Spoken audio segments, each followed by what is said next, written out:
everybody. I'm coming to you from my home kitchen today with our newest preserving project. And this week we have passata di pomodoro, or tomato passata, or pureed tomatoes, okay? So this is the lovely thick pureed tomato that we buy in the grocery store, usually imported from Italy in the glass jars, okay?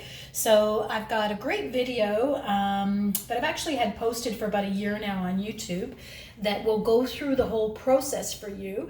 But here in the preserving program, I wanted to give you a little bit more information. So I'm going to start with an intro here in my home kitchen, and then we're going to switch you over to the cooking school where we'll go through the step-by-step.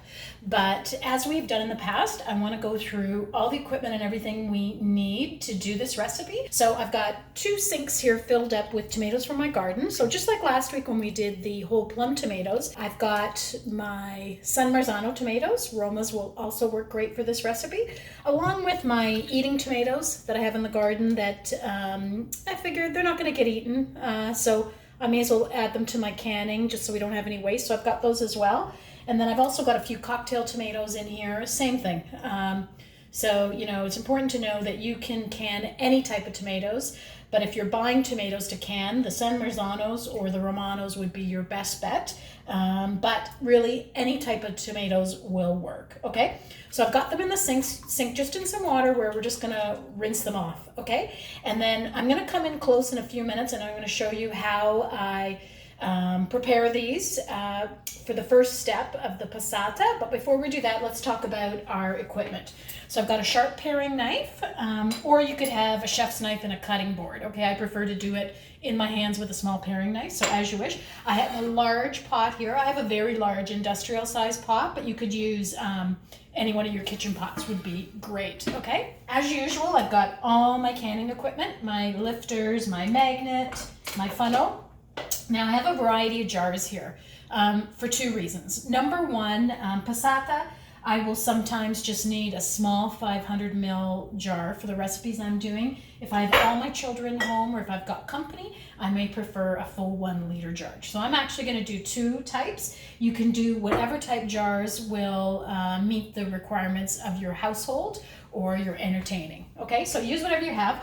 Also, the reason I have a mix of jars here, because I've got some regular mouth, I've got some wide mouth, I even have one of the old style with the glass ring, my little antique style. Basically, this is going to be probably my second last canning project for the year. So I kind of use a mishmash of just whatever I have. So it all works. I'll probably have to can in a couple of batches, just like last week. This particular recipe, if you're adding the citric acid, then you can do the water bath canning, that's citric acid or lemon juice. But if you're not, you're going to use your pressure canner, okay? So just like last week, I prefer not to add any additions, so I'll be using the pressure canner, okay? So I'll probably have to do it in 2 batches, so it doesn't matter that I have different sized jars, okay?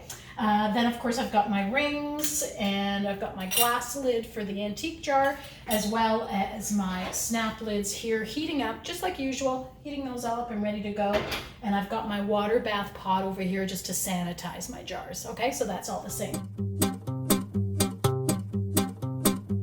Something I wanted to draw your attention to, the video I did that you're going to see in a minute, I use a hand food mill, okay, which works great for really small batches. If you're going to get into large batches, bushels of tomato, then you really should get an electric food mill, okay? And some of them are convertible from a meat grinder to a food mill. There's lots on the market. If you want some specific recommendations, email me and I can help you with that. But something that intrigued me that I came across a few weeks ago that I've now purchased is this hand food mill. This operates exactly like an electric one, but it's got the hand crank. Okay, so that's what I've now purchased, just because this is good for kind of medium batches, I'll say, okay? Because I do small to medium batches based on the harvest in my garden, it's just, you know, it's a lot of work to set up the electric food mill, a lot of cleanup as well. It only attaches to certain tables or counters,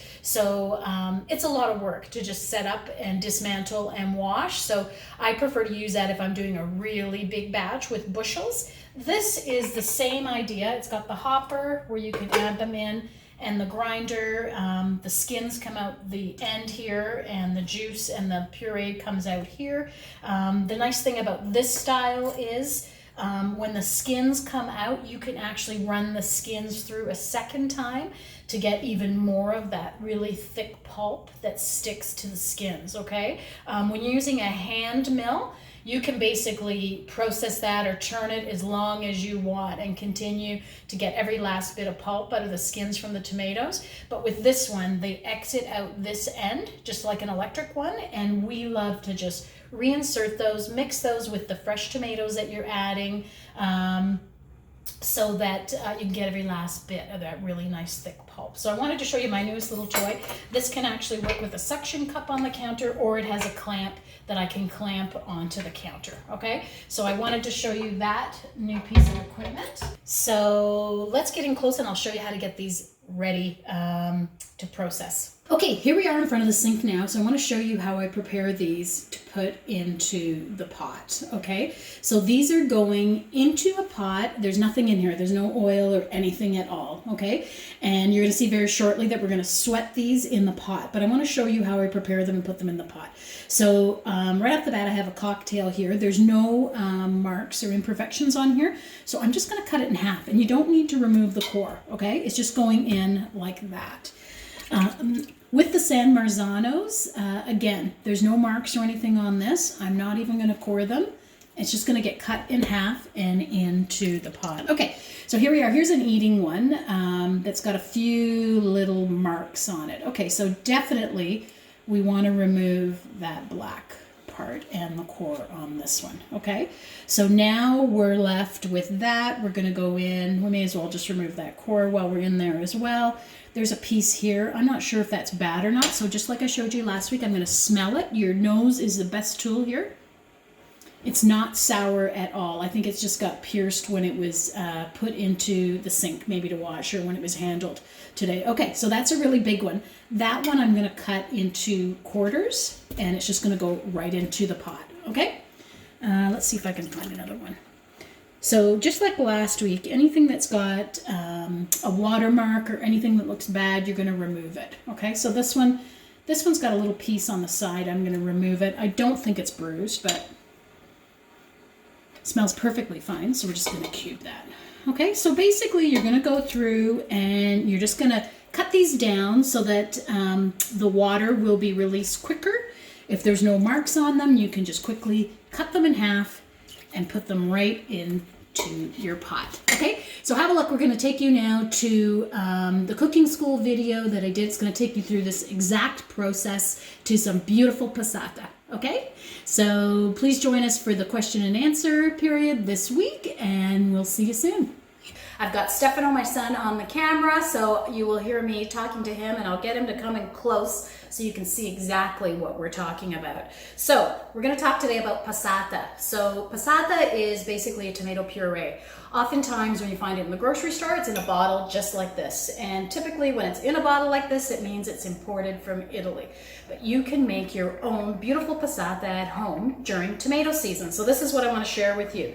So what we're going to do is, to start, you're going to take your tomatoes, whatever you have. Now, this is a San Marzano from my garden, which is optimal. So if you can find San Marzanos in your area, that's great. So that is the variety of tomato. Then I've got just a basic, eating tomato, we'll say, and then a small cocktail. So these came out of my garden. These actually I didn't cut up today because they need to be a little bit riper. So you want nice ripe tomatoes. You're going to cut them down into large chunks. So this I might cut into 4 pieces. No need to remove this stuff unless it were, really, really bad and bruised. I mean, these are just lines from water. So in the pot they go, all right? So we're going to cut off any blemishes and pop them in the pot. So these have been going for a few minutes. And so what we're doing here is we're sweating these tomatoes.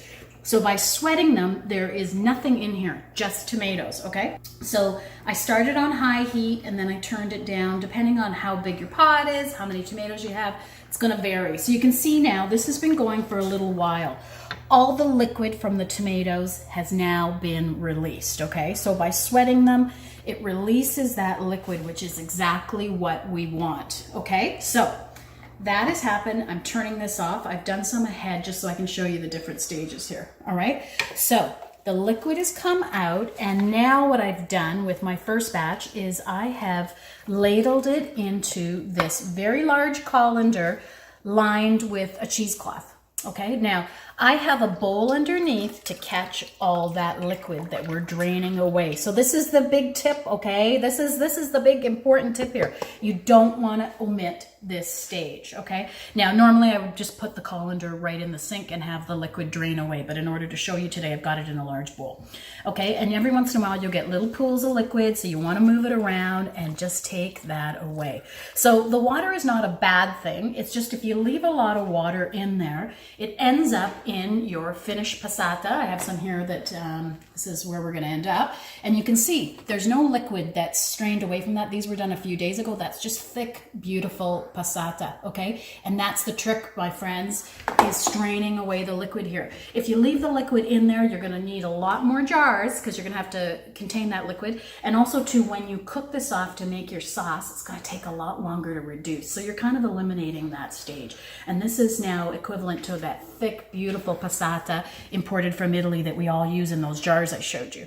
After they've strained for a while, now depending on how big your batch is, the time can vary, but really just look for all the wet spots gone and make sure all the liquid's drained out. Like I've drained this out, or emptied out rather, the large bowl a couple of times. Okay, once it's drained out, then what you want to do is you want to ladle that tomato concoction, we'll call it, into a food mill. This is a manual food mill, okay? This is what I grew up with. This is what my mom used, and this separates the skin and the seeds, okay? So you can see this beautiful passata that's coming through here, okay? So that's what we're after, is that beautiful finished product. Now, if you don't have a food mill, you can get one. Most hardware stores or kitchen stores will have them. They're all different sizes. Now, if you're doing really large batches, then you want an electric food mill, okay?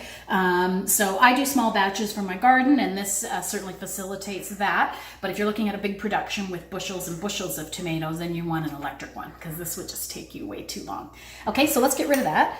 Next, we're going to move on. We're going to get rid of that. So I've got my mason jar. This is a 500 ml or about a 2-cup mason jar with a 2-part snap lid. It's very important that this part is brand new, okay? Because that's what's going to seal your final product.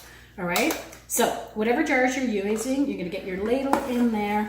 And you can see I've added some basil at the bottom. That is preference. I like to add a little bit of basil, although I do add fresh basil when I make my tomato sauce as well. So here we go. We got fresh passata going in here, which is really just tomatoes. And we've added a little bit of basil. Now, I've been canning tomatoes my whole entire life, probably since I was about 5 years old. I was rounded up to help my mom in the kitchen, and we've never added citric acid or anything. It's just tomatoes and the basil and a brand new snap lid going on there, tightened lightly, and there you have it. You have your homemade passata. Now this will need to be processed, and the best place to get those instructions is from the manufacturer of your jar and your 2-part snap lid, okay? That's very important that you process these so they can go on your shelf and they don't need to be refrigerated, okay?